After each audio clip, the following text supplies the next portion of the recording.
This is Optimal Living Daily, episode 1000. Hello, everybody. This is Joshua Fields Millburn from Minimalists.com. And before I get into this special takeover episode, this is a true takeover episode of Optimal Living Daily, I want to say congratulations to Justin for reaching 1,000 episodes. It feels like it was just yesterday when you started this podcast, and I'm so excited for you and grateful for what you're putting out there in the world. What I'm going to read for your listeners today is a bit of a short story from Zadie Smith. It's in the New Yorker magazine. Now, I'm just going to read the first section because I believe the first section is a really good standalone piece that stands great by itself, but if you want to read the entire short story, which would probably take me half an hour or so to read out loud, then we'll have a link in the show notes for you to explore more. The reason I'm reading this short story, it's a little bit different from what you might expect from Optimal Living Daily, is one of my favorite quotes. I think it's from Kafka.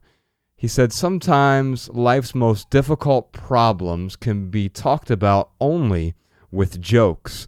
And so this short story is sort of a satirical look at today's hyper-aware, hyper-alert, and in some cases, hyper-outraged world.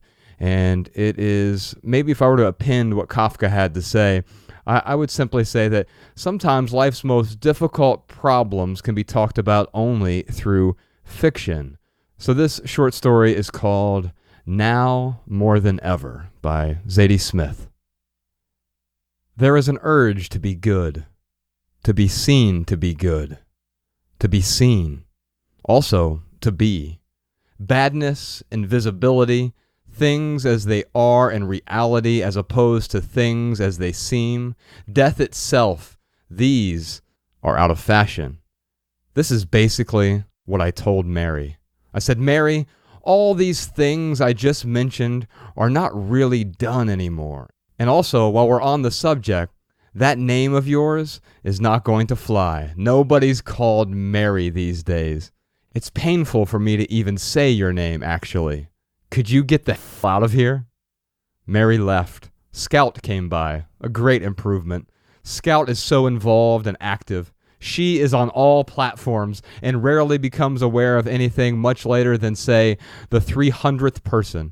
By way of comparison, the earliest I've ever been aware of anything was that time I was the 10,206th person to see that thing. There's evidently a considerable gulf between Scout and me. But that's why I'm always so appreciative of her coming by and giving me news. Now, according to Scout, the news is that the past is now also the present. I invited her to pull up a stool at my mid-century modern breakfast bar and unpack that for me a little. The light that afternoon was beautiful. From my place on the 11th floor, I could see all the way to the Hudson, and it filled me with optimism and an eagerness to be schooled. But Scout was cautious. Believing me incapable of either trans-historical thought or platform mastery, she placed a New York Sports Club tote bag on the counter and pulled out two puppets. Homemade, insultingly basic. The first was recognizably female, human, although she had long arms, terribly long, at least 3 times the length of her body, and no nose. The other was a kind of triangular spindle with a smudgy face painted on both sides, trailing thread from its corners, which I could have sworn I'd seen someplace before. Scout's demonstration was quite detailed. I don't want to get into it all here, but the essence of it was consistency. You've got to reach far, far back, she explained, into the past, hence the long arms. And you've got to make sure that when you reach back thusly, you still understand everything back there in the same exact manner in which you understand things presently. For it should turn out that you don't. That is, if after some digging someone finds evidence that present you is fatally out of step with past you, well then you simply have to find some way to remake the connection, and you've got to make it seamless. Not double-faced or double-sided like this triangle spindle guy, but seamless, because otherwise you are and were in all kinds of trouble.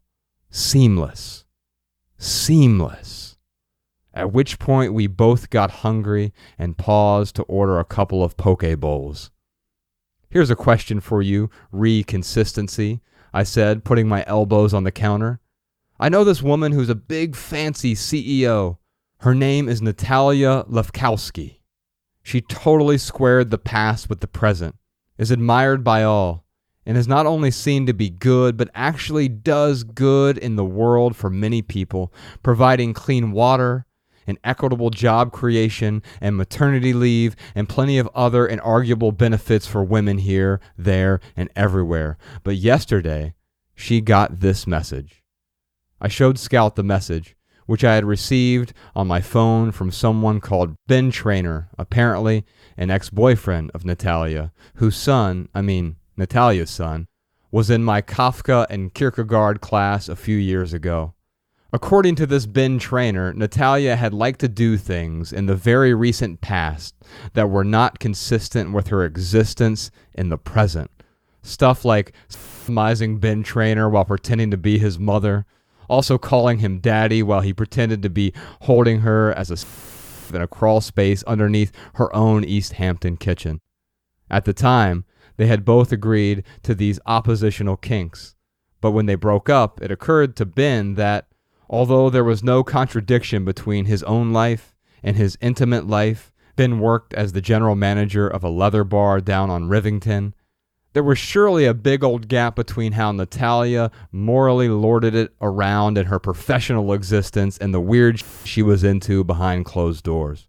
In Ben's opinion, these dark desires went way beyond kink into problematic, which was the reason he was texting everybody in Natalia's address book to let them know. Scout, I asked, do you think she should be afraid? Do I think she should be afraid? That's your question? That's my question.